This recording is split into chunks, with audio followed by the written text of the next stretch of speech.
Hi there, thanks for joining. This is Delaney, and I'm going to show you how to use Fieldwire for common owner and property manager workflows. Well, let's say that we want to share this information with the team, or we want to send over a report. You can generate reports on Fieldwire. Head back to the tasks.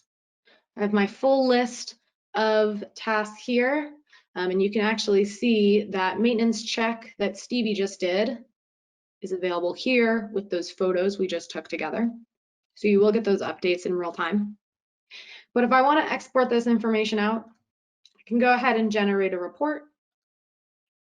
And all of those attributes you saw on the right-hand side of the task, you're going to be able to slice and dice the information any way you want using those attributes.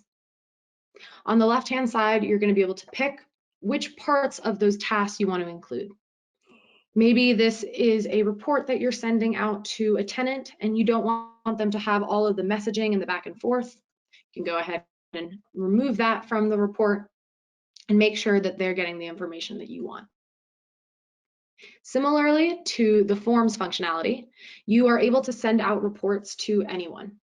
They don't have to be in Fieldwire, they could be anyone with an email address. And my favorite aspect of reports is that you can actually automate them.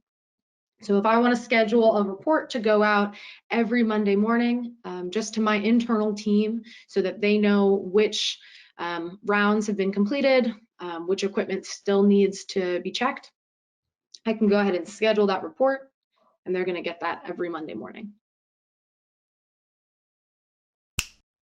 That was the general overview of how to use Fieldwire's reports for O&M rounds. Please feel free to reach out to the Fieldwire team if you have any questions or need any assistance. Thanks for joining.